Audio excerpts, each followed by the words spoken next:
Hello friends, my self Santram Patel. मैं पढ़ाऊंगा आपको class 12th organic chemistry chapter जो है कि फर्स्ट हम लोग स्टार्ट करेंगे। तो यहाँ पर मैं लिखा हूँ लेक्चर फर्स्ट और मैं यहाँ लिखता हूँ चैप्टर फर्स्ट।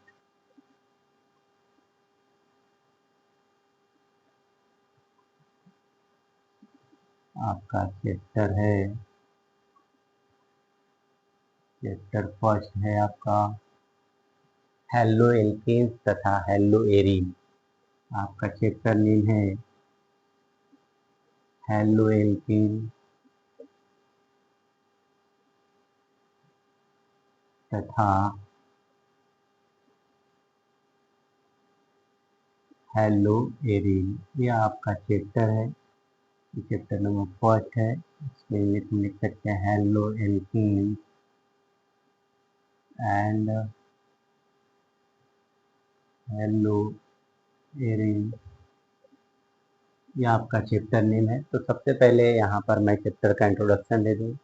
चैप्टर के इंट्रोडक्शन में हमको पढ़ना है हेलो एल्कीन्स और हेलो एरीन क्या होते हैं। तो यहाँ पर हम सबसे पहले हेलो एल्कीन्स की डेफिनेशन देखते हैं और फिर हेलो एरीन्स के डेफिनेशन की ओर बढ़ेंगे हम लोग। फिर उसके बाद हेलो एल्केन्स और हेलो एरीन्स का हमारे दैनिक जीवन में क्या उपयोग होता है, इनसे क्या चीज़ें बनाई जाती हैं जो हमारे लिए काफ़ी लाभकारी होती हैं। तो उन सब बातों को हम चर्चा करेंगे। तो सबसे पहले यहाँ पर मैं लेता हूँ हेलो एल्केन्स। तो आप हेडिंग लिख सकते हैं सबसे पहले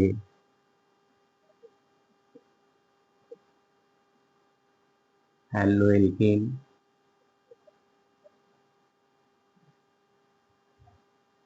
हेलो एल्केन, तो जैसा कि आप डेफिनेशन जानते होंगे कि हेलो एल्केन्स क्या होते हैं।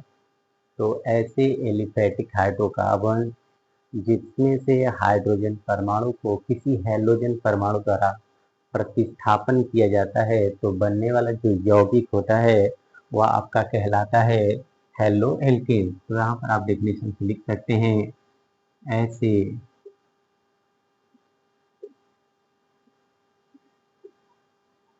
ऐसे एलिफैटिक एलिफैटिक हाइड्रोकार्बन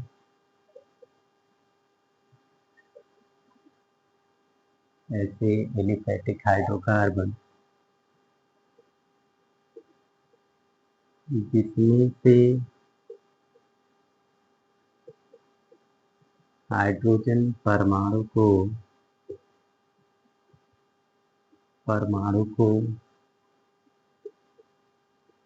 किसी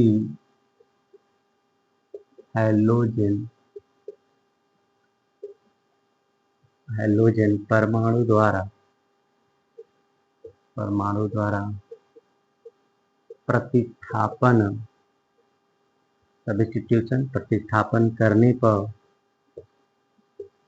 पर बनने वाला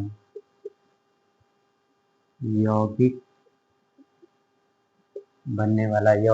हेलो एल्कीन कहलाता है। बनने वाला यौगिक हेलो एल्कीन कहलाता है। तो जैसा कि आइए यहाँ पर हम लोग हेलो एल्कीन देखें। अब इनका एग्जाम्पल्स देख लेते हैं यहाँ पर कि एग्जाम्पल्स में क्या होते हैं। जैसे कि यहाँ पर मैं लिख रहा हूँ, कोई भी आप हेलो हाइड्रोकार्बन ले सकते हैं एलिफैटिक टाइप का। तो जैसे कि मान लीजिए मैं ले रहा हूँ CH4, एक प्रकार का मीथेन होता है जो एक एलिफैटिक हाइड्रोकार्बन के अंतर्गत आता है।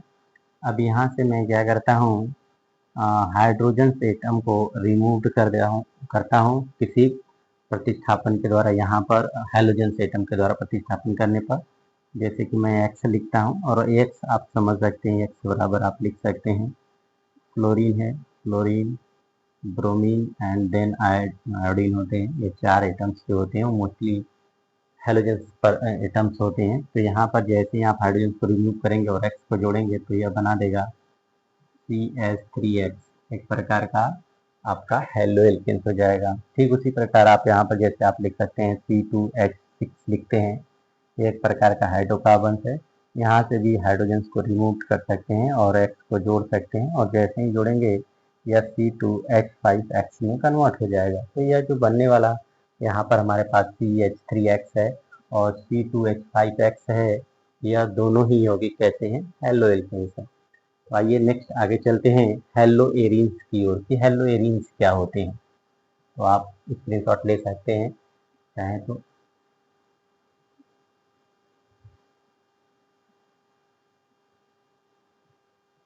अब देखिए, अब यहाँ हम बात करेंगे हेलो एरीन्स की कि हेलो एरीन्स क्या होती हैं।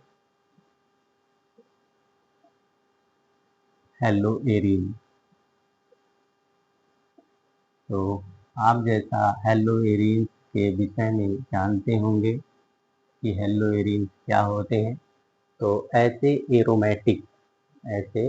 एरोमेटिक हाइड्रोकार्बन जिसमें से हाइड्रोजन परमाणु को किसी हैलोजन परमाणु द्वारा प्रतिस्थापन किया जाता है तो बनने वाला जो यौगिक होता है वह हेलो एरीन्स कहलाता है। तो आइए हम लोग देखते हैं यहाँ पर कि एरोमेटिक हाइड्रोकार्बन्स क्या होते हैं। तो आप लिख सकते हैं ऐसे ऐसे एरोमेटिक ऐसे एरोमेटिक हाइड्रोकार्बन एरोमेटिक हाइड्रोकार्बन ऐसे एरोमेटिक हाइड्रोकार्बन जिसमें से हाइड्रोजन परमाणु को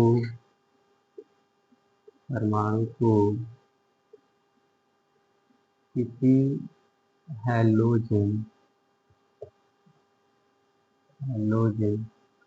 परमाणु द्वारा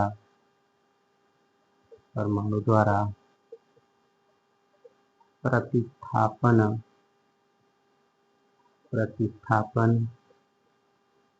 करने पर बनने वाला यौगिक हेलो एरीन कहलाता है। हेलो एरीन कहलाता है। और इसे हम एरिल हैलाइड के नाम से भी जानते हैं। आप लिख सकते हैं इसे एरिल हैलाइड भी कहते हैं। लिख सकते हैं इसे भी, जैसे वहाँ पर हेलो एल्केन्स को आप एल्किल हैलाइड से लिख सकते हैं, उसी प्रकार यहाँ पर हेलो एरीन्स को एरिल हैलाइड भी कहा जा सकता है। अब आइए देखते हैं एग्जाम्पल्स में।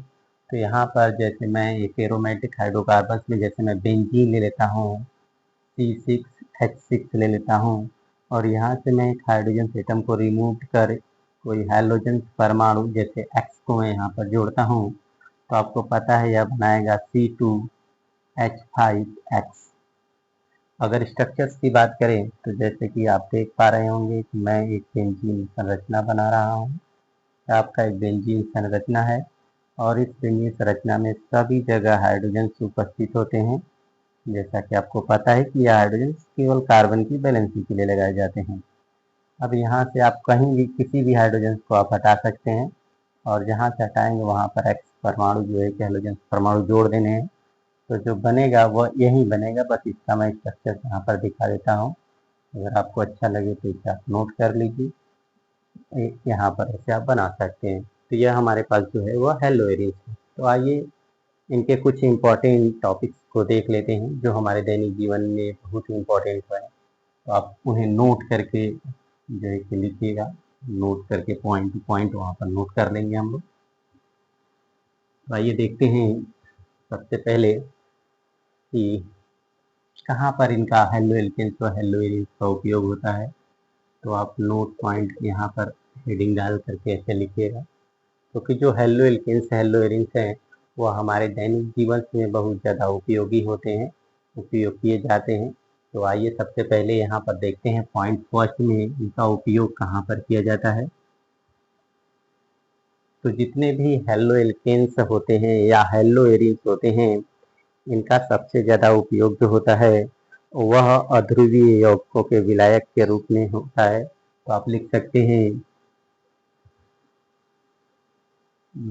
इनका उपयोग इनका उपयोग अपेक्षाकृत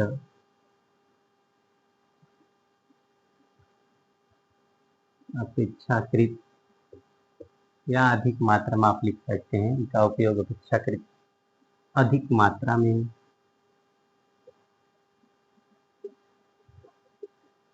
इनका उपयोग अपेक्षाकृत अधिक मात्रा में अध्रुवीय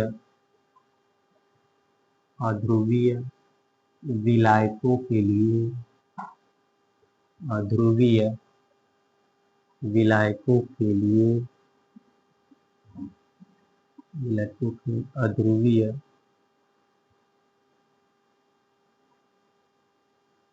अध्रुवीय विलायकों यहाँ पर लिखना चाहिए था हमें अध्रुवीय के लिए विलायक के रूप में करते हैं, इससे बेटर रहेगा, आपको सेंटेंस समझ आएगा। इनका उपयोग अपेक्षाकृत अधिक मात्रा में अध्रुवीय के लिए विलायक के रूप में करते हैं। विलायक के रूप में करते हैं। तो आप ऐसे, यह सेंटेंस बहुत अच्छा है, आप लिख सकते हैं इन्हें। इनका उपयोग अपेक्षाकृत अधिक मात्रा में अध्रुवीय, जो भी हमारे पास अध्रुवीय यौगिक होते हैं उनको विलायक के रूप में इनका उपयोग किया जाता है। अब नेक्स्ट पॉइंट देखते हैं। कुछ क्लोरीन युक्त यौगिक होते हैं जैसे क्लोरैम्फेनिकॉल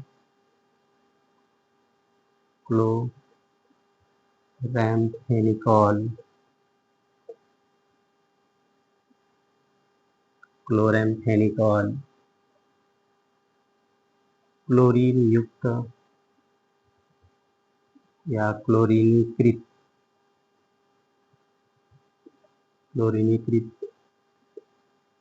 यौगिक का उपयोग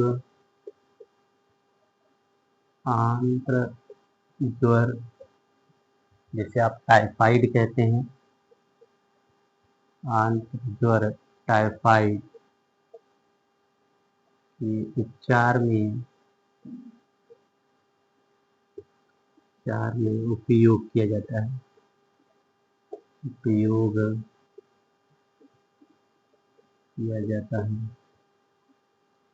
तो आप ऐसे लिख सकते हैं, क्लोरैम्फेनिकॉल एक क्लोरीन युक्त यौगिक होता है जिनका उपयोग हमारे पास कहाँ पर होता है, आंत्र ज्वर में, जिसे हम टाइफाइड कहते हैं। यह एक इम्पोर्टेंट पॉइंट है।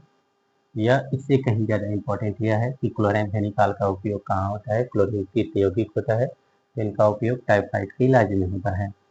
अब तीसरा पॉइंट देखते हैं। हमारे पास जैसे क्लोरोक्वीन होता है एक यौगिक, यह भी एक क्लोरीनीकृत यौगिक होता है। क्लोरोक्वीन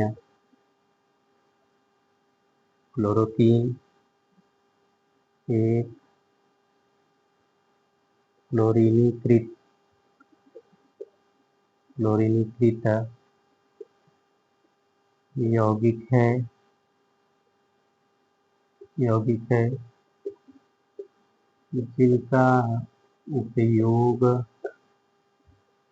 जिनका उपयोग मलेरिया के उपचार में मलेरिया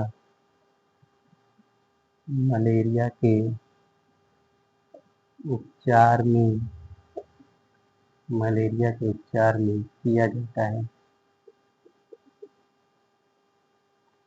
के उपचार में, तो यहाँ पर आप लिख सकते हैं कि क्लोरोक्वीन का उपयोग जो होता है वह कहाँ पर होता है, मलेरिया के उपचार में किया जाता है। तो यह एक इम्पोर्टेंट पॉइंट है, इसे भी आप नोट कर सकते हैं। अब हम देखते हैं चौथा पॉइंट। हमारे शरीर में लिख सकते हैं, हमारे शरीर में आयोडीन युक्त, हमारे शरीर में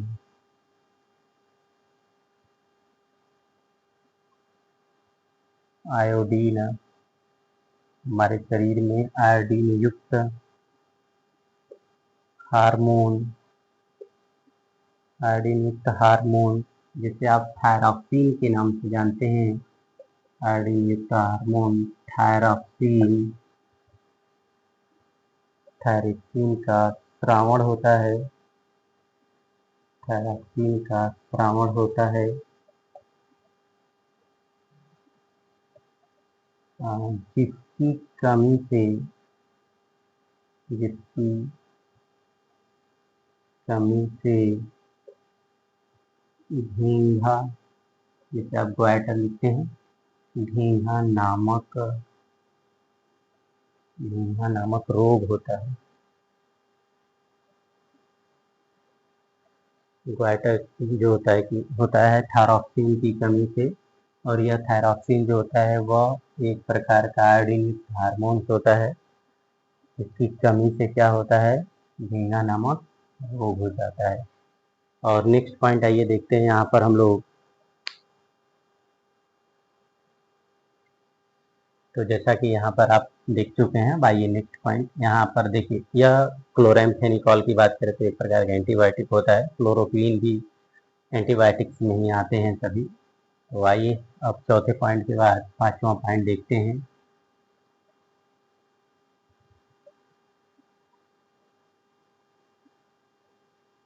ये सभी पॉइंट काफी इम्पोर्टेंट है किसी भी एग्जामिनेशन के पॉइंट ऑफ व्यू से। अब आइए यहाँ पर हम लोग पांचवा पॉइंट देख लेते हैं कि पांचवा पॉइंट क्या होते हैं। जैसे हेलोएथेन होते हैं, एक प्रकार का यह हेलो एल्केन्स है। जैसे लिख सकते हैं हेलो एथेन का उपयोग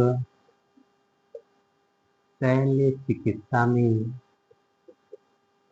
शल्य चिकित्सा में,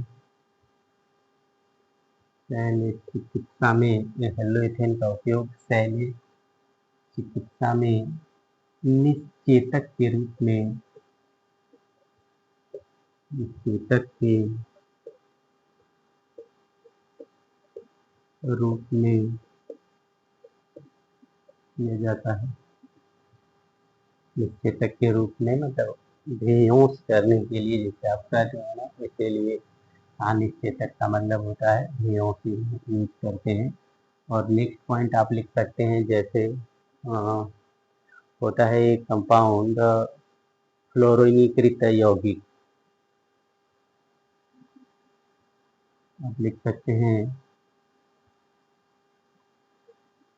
फ्लोरीनीकृत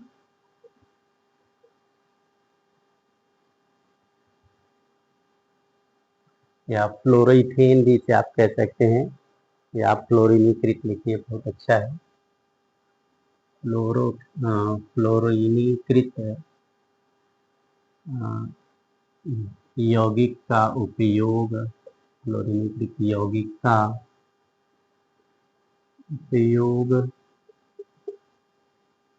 उपयोग प्रभावी रक्त प्रतिस्थापन में किया जा रहा है, जिसका उपयोग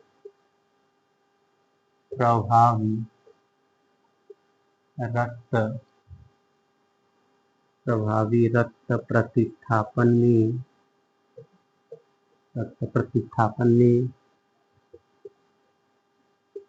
किया जा रहा है।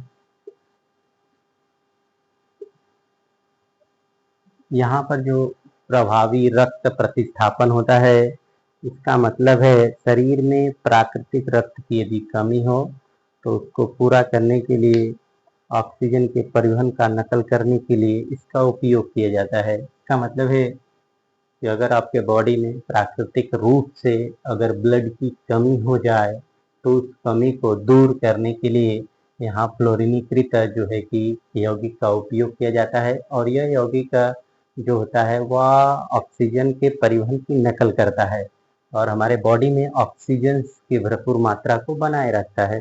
इसीलिए यह इस समय बहुत ज़्यादा उपयोग किया जा रहा है।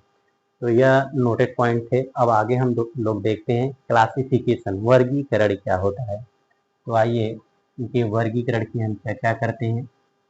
हेलो एल्केन्स और हेलो एरीन्स के वर्गीकरण क्या है। यहाँ पर हम लोग देखते हैं वर्गीकरण।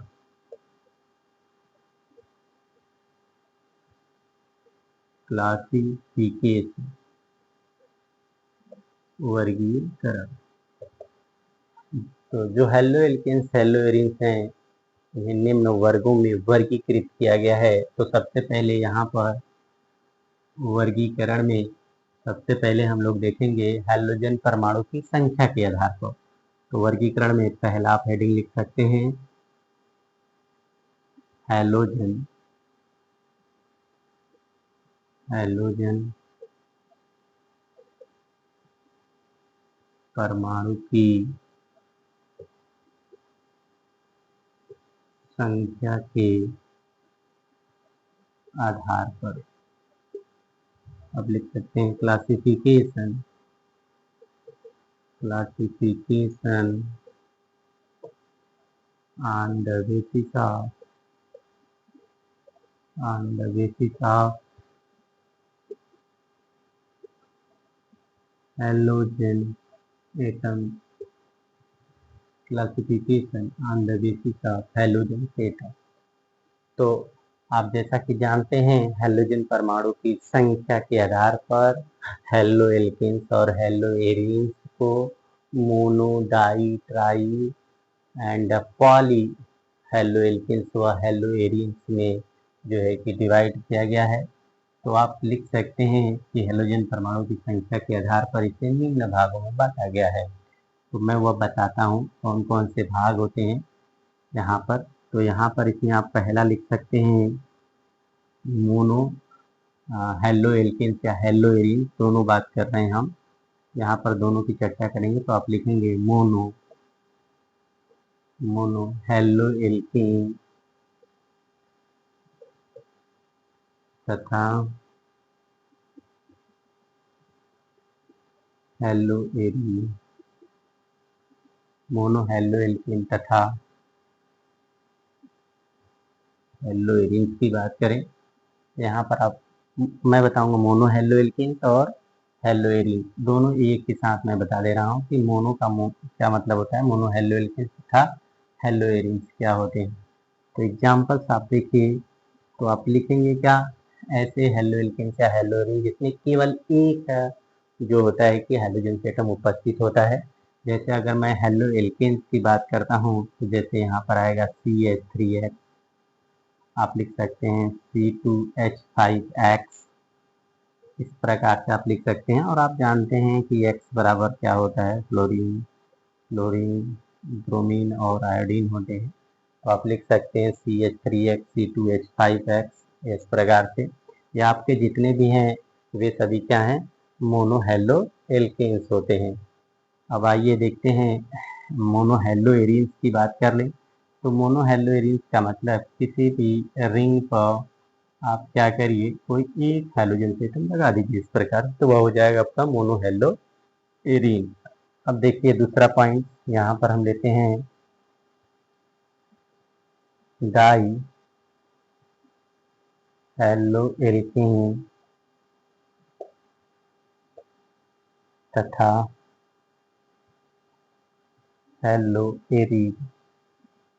अब यहाँ डाई की बात कर लेते हैं, तो आपको डेफिनेशन पता चल गया होगा इसका मतलब क्या होता है, जिसमें दो हैलोजन एटम जुड़े हों। जैसे आप लिख सकते हैं हेलो एल्केन्स में CH2X, ये आपका एग्जाम्पल है, CH2X एंड CH2X, ये आपका जो होता है वो हेलो एल्केन्स होता है। और वहीं मैं बात करूँ हेलो एरीन्स की, तो आपको करना क्या है, एक बेंजीन रिंग बनानी है और वहाँ पर दो हैलोजन एटम आपको इस प्रकार से लगा देना है, तो आपका हो जाएगा डाई हेलो एल्केन्स। अब आइए देखते हैं डाई हेलो एल्केन्स के बाद जो है कि पॉली या ट्राई हेलो एल्केन्स की बात कर लेते हैं, तीसरा point.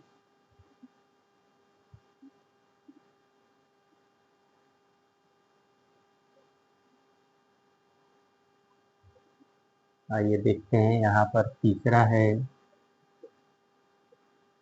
Try, try halo alkane, या इसी को आप पाली भी लिख सकते हैं, कोई दिक्कत नहीं है, पाली के अंतर्गत ही आता है। पाली हेलो एल्केन तथा तथा देखिए ट्राई हेलो एल्केन तथा हेलो एरीन आप लिख लीजिए, हेलो एरीन। तो यहाँ पर क्या होगा, जैसे हेलो एल्केन्स की बात करें और ट्राई हेलो एल्केन्स की बात करें तो आप एग्जाम्पल्स में लिख सकते हैं CH2X, CHX और लिख सकते हैं CH2X। यह जो मैं आपको बता रहा हूँ वो बेस्ड NCERT है, काफ़ी इंपॉर्टेंट है सभी चीज़ें, आप याद रखिए। और यहाँ पर हेलो एरिन्स की बात करें तो आप ऐसे एक एरोमेटिक रिंग बना लीजिए जिसे हम बेंजीन रिंग कहते हैं। यहाँ पर आपको 3 हेलोजन परमाणु ऐसे जोड़ देने हैं, कहीं भी जोड़िए, चाहे इस साइड जोड़िए चाहे उस साइड, कोई फर्क पड़ने वाला नहीं है। तो अब देखिए यह आपका हो गया है। अब आइए नेक्स्ट देखते हैं टॉपिक्स में, हेडिंग्स में, क्लासिफिकेशन में। यह पहला हेडिंग था आपका, और दूसरा हेडिंग जो है वह है आपका sp3 CX आबंध युक्त यौगिक की बात करेंगे। तो आइए देखते हैं इसमें दूसरा पॉइंट क्या लिखेंगे आप लिखिए sp3CX आबंध युक्त यौगिक, sp3 आबंध युक्त यौगिक। आप लिख सकते हैं कंपाउंड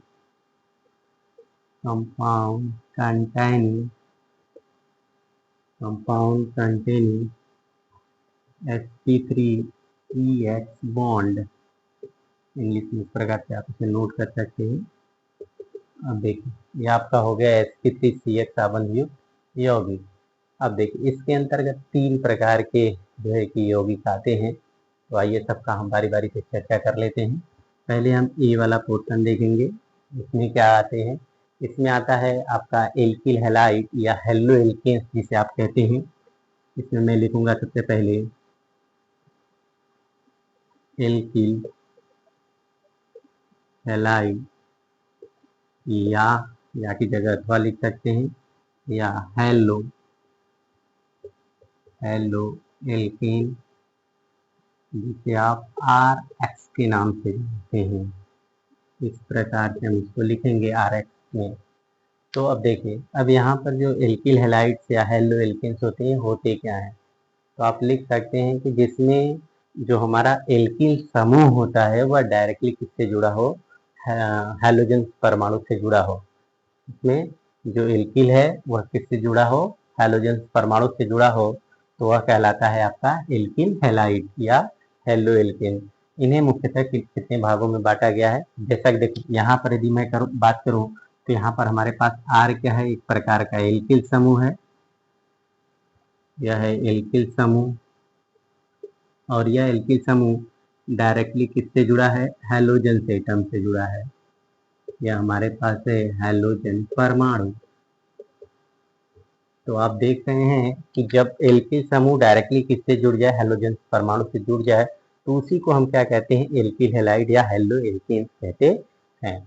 अब देखिए इसके अंतर्गत आते हैं 3, कौन कौन से, और वह आते हैं किसके आधार पे, तो कार्बन परमाणु की प्रकृति के आधार पे लिखते हैं। तो यहाँ पर आप लिख सकते हैं कार्बन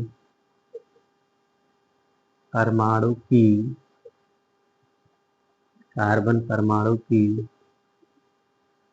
प्रकृति के आधार पर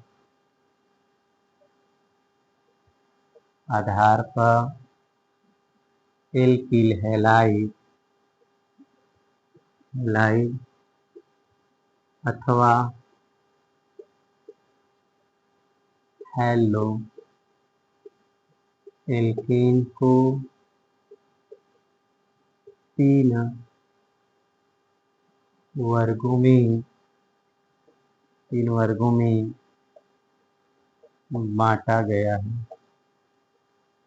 कौन कौन से 3 वर्ग हैं, यहाँ पर मैं तीनों को बनाता हूँ और तीनों के एग्जाम्पल्स मैं आपको बता दूंगा। आप समझ जाएंगे पूरा।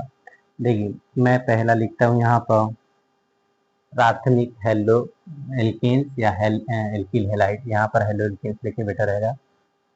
प्राथमिक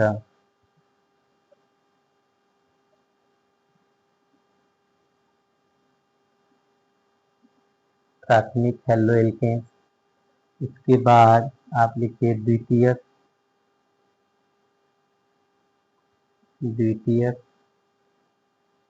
हेलो एल्केन। फिर आप लिखिए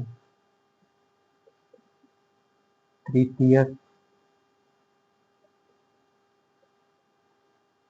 हेलो एल्केन। इसको हम कहते हैं प्राइमरी मतलब फर्स्ट डिग्री, और इसको हम कहते हैं सेकेंड डिग्री, और इसको हम कहते हैं थर्ड डिग्री। देखिए अब कार्बन परमाणु की प्रकृति की बात कर रहे हैं। कार्बन परमाणु की प्रकृति के आधार पे एल्किल हैलाइड पहले कितने प्रकार के हैं? 3 प्रकार के। कौन कौन से? प्राथमिक, द्वितीयक और तृतीयक हेलो एल्केन्स या एल्किल हैलाइड कह सकते हैं आप इन्हें। जैसे देखिए आप कैसे लिख सकते हैं, जैसे CH3X ऐसे आप लिख सकते हैं, एंड आप लिख सकते हैं C2H5X। ये आपका क्या है? ये आपका प्राथमिक हेलो एल्केन्स है। और इसी को आप R करके कैसे लिख सकते हैं? RX। बस ऐसे लिख सकते हैं, RX के रूप में लिख सकते हैं। मतलब CH3X C2H5X, और हमारे पास इसे RX के रूप में भी लिखा जा सकता है।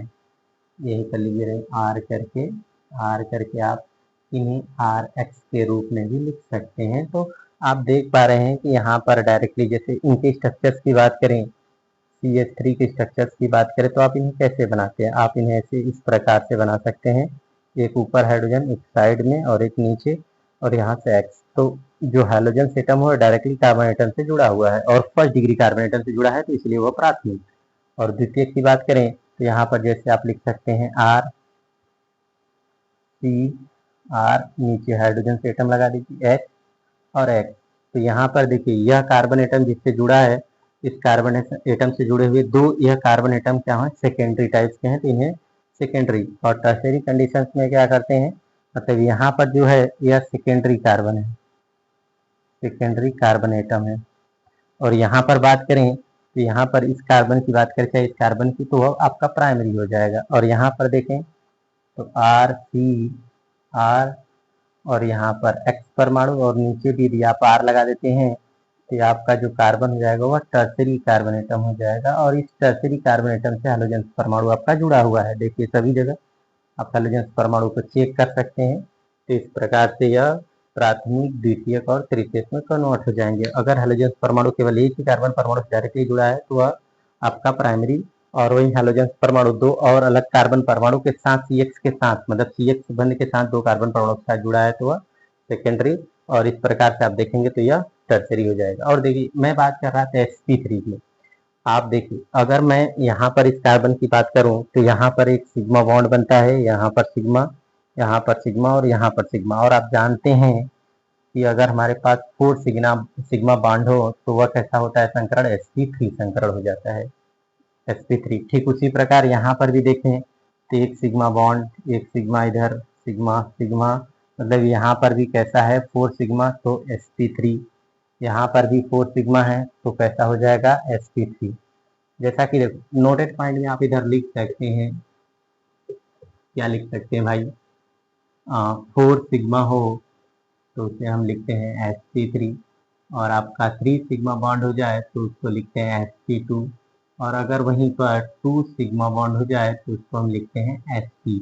अब देखिए अभी तो अगर मैं पाई बॉन्ड की बात कर लूँ यहीं पर कि पाई क्या होते हैं, तो यहाँ पर कोई पाई नहीं होता, नो पाई बॉन्ड, यहाँ पर पाई बॉन्ड नहीं होते हैं। और यहाँ पर क्या होता है? 1 पाई बॉन्ड होता है, और यहाँ पर कितने होते हैं? 2 पाई बॉन्ड होते हैं। इस प्रकार से आप लिख सकते हैं। तो आइए आइए अब आगे चलते हैं हम लोग, नेक्स्ट हेडिंग्स पढ़ते हैं। एलिलिक हैलाइड्स क्या होते हैं? यह तो आपका जो था प्राथमिक, द्वितीयक और तृतीयक हेलो एल्केन्स थे, जो एल्किल हैलाइड या हेलो एल्केन्स के अंतर्गत आते हैं, जो कार्बन परमाणु की प्रकृति के आधार पर बताए गए हैं। अब आइए देखते हैं एलिलिक हैलाइड।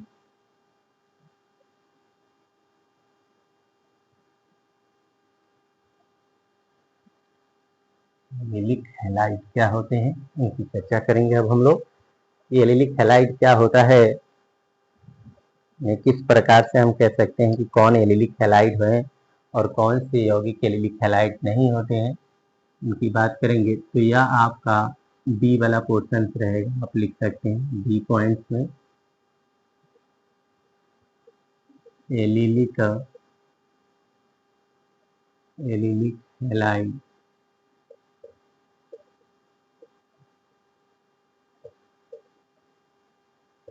Allylic halide. अब सवाल उठेगा सर एलिलिक हैलाइड क्या होते हैं।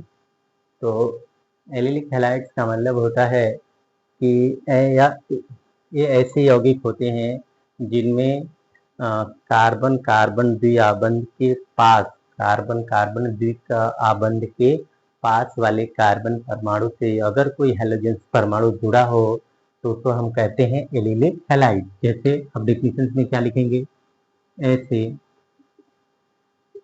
यौगिक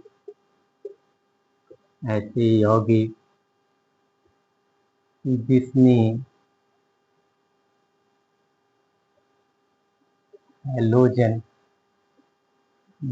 हैलोजन परमाणु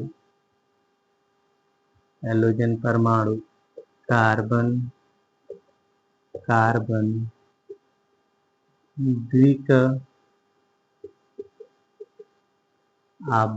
के पास वाले sp3 संकरित कार्बन परमाणु से जुड़े होते हैं, उसे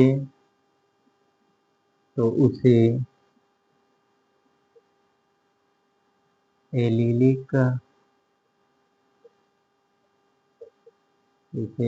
हैलाइड कहते हैं।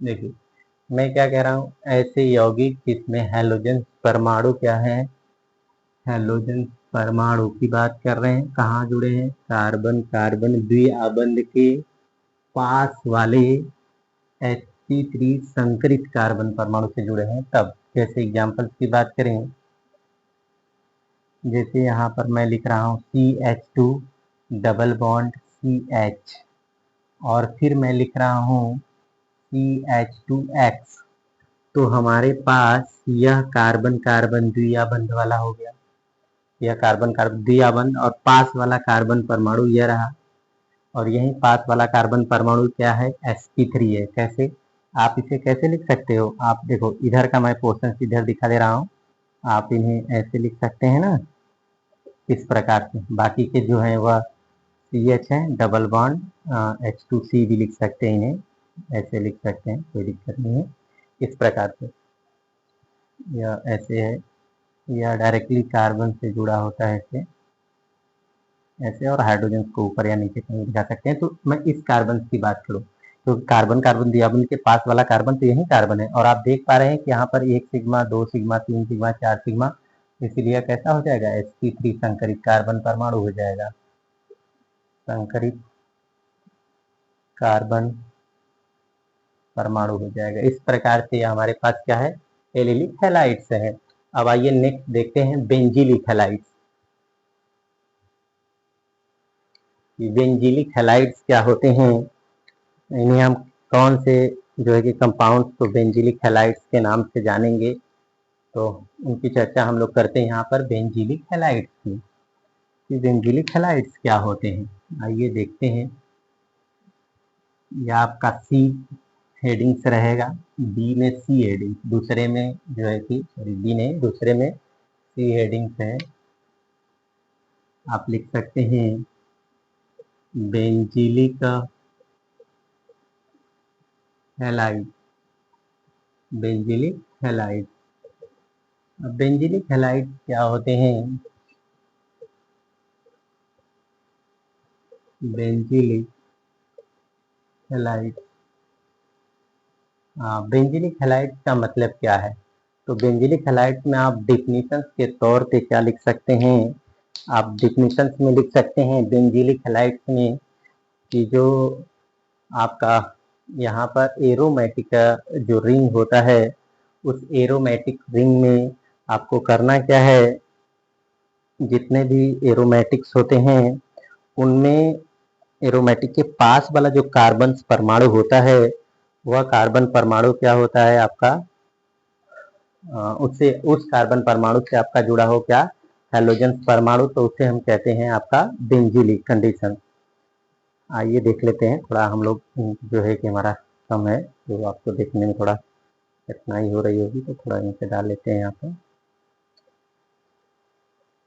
चलिए, तो आप डेफिनेशन में क्या लिखेंगे, ऐसे यौगिक, सॉरी,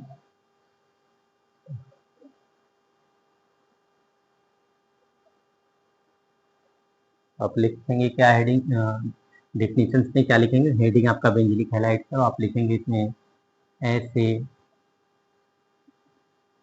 ऐसे यौगिक जिसमें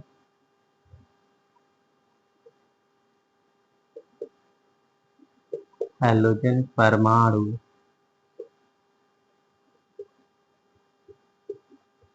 किसी एरोमेटिक वलय के पास, एरोमेटिक वलय के पास स्थित ऐसे यौगिक जिसमें हैलोजन परमाणु किसी एरोमेटिक वलय के पास स्थित sp3 संकरित कार्बन परमाणु से जुड़ा होता है, तो उसे बेंजीलिक हैलाइड कहते हैं, उसे बेंजीलिक हैलाइड कहते हैं। इस प्रकार से अब एग्जाम्पल्स की हम चर्चा कर लेते हैं कि एग्जाम्पल्स में क्या लिखेंगे आप। तो एग्जाम्पल्स में जैसे मैं एक एरोमेटिक वलय या रिंग बना देता हूँ, यहाँ पर आप करिए CH2X, तो यही कार्बन कैसा होता है, sp3 होता है। तो इसी एरोमेटिक वलय के पास वाला स्थित कार्बन यही है और इसी कार्बन से हमारा हाइड्रोजन परमाणु जुड़ा है, तो उसको हम कहते हैं sp3। अब देखिए, अब यहाँ पर एक और कंपाउंड आपको बता देते हैं, यहाँ पर एरोमेटिक वलय के केस में जैसे हमारे पास इस प्रकार से है, यह हमारे पास कार्बन है और ऊपर हमारे पास R डैश, नीचे डबल R डैश और हमारे पास X है। यह भी एक प्रकार का क्या है, यह भी एक प्रकार का बेंजीलिक हैलाइड्स है। अगर यहाँ पर जो हमारे पास R है, अगर वह CH3 हो जाए, R क्या हो जाए हमारे पास CH3, और साथ में R डबल डैश क्या हो जाए, H हो जाए, तो मेरे बात R क्या है CH3 और R डबल डैश जो है H हो जाए, तो इसको हम कहते हैं सेकेंडरी। तो यह सेकेंडरी हेलो एरियल्स में आ जाएंगे। और यहीं पर यदि हमारे पास CH3 हो जाए और R डबल डैश भी CH3 या C2H5 हो जाए, तो यह आपका कैसा हो जाएगा, टर्शियरी हेलो एरियल्स हो जाएगा। इस प्रकार से आप इसको लिख सकते हैं। अब आइए आगे देखते हैं, नेक्स्ट ये आपका हो गया इधर। अब देखते हैं sp3 का हो गया, अब sp2 का देखते हैं। यह क्लासिफिकेशन से में तीसरा हेडिंग रहेगा आपका, वर्गीकरण का तीसरा। हाँ, अब लिखेंगे यहाँ पर sp2CX आबंध युक्त यौगिक की बात करेंगे, लिखेंगे कंपाउंड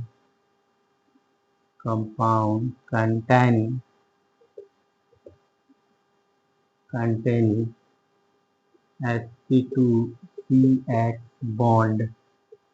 इस प्रकार से आप इसको लिखेंगे, कंपाउंड containing sp2c बॉन्ड। अब देखिए इसके अंतर्गत हमारे पास दो प्रकार के यौगिक आते हैं, केवल ओनली दो प्रकार के यौगिक।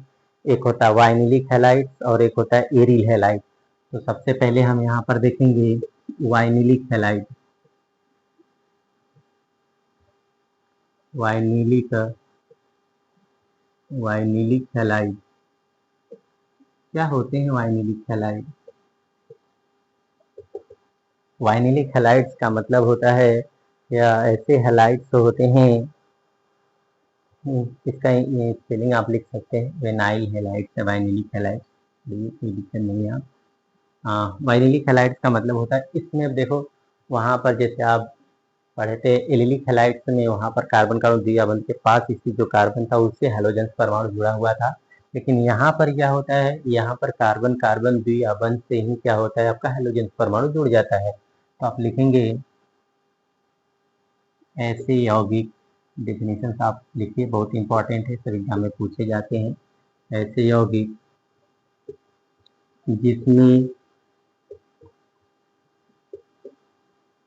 जिसमें हैलोजन परमाणु, ऐसे यौगिक जिसमें हैलोजन परमाणु कार्बन, जिसमें हैलोजन परमाणु कार्बन कार्बन द्विआबंध से सीधे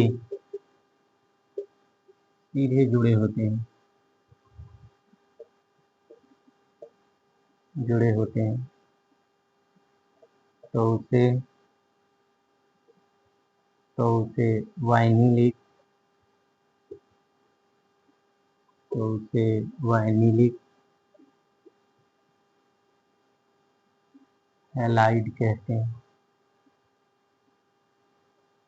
तो उसे वाइनिलिक, हैलाइड कहते हैं। अब देखिए, अब यहाँ पर सीधे जुड़े का मतलब sp2 कार्बन कंडीशन से जुड़ा होता है, sp2 कंडीशन से। एग्जाम्पल्स आप देखिए, समझ जाएंगे आप। जैसे मैं यहाँ पर लिख रहा हूँ H2C डबल बॉन्ड CHX, इस प्रकार से जुड़ा होता है। तो यही कार्बन कैसा होता है, sp2। देखो कार्बन कार्बन द्विआबंध से डायरेक्टली जुड़ा है ना, तो यह हो जाएगा sp2 संकरित कार्बन परमाणु हो जाएगा।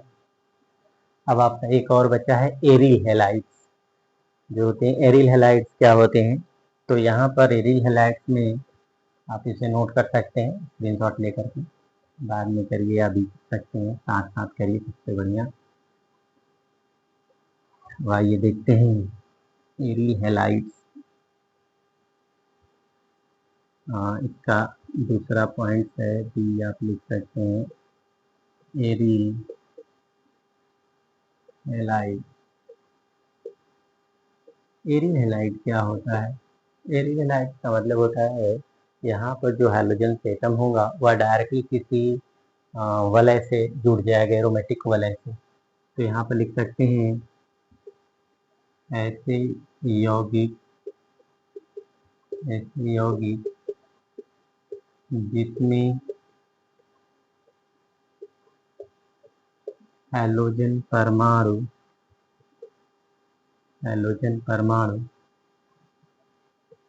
किसी एरोमेटिक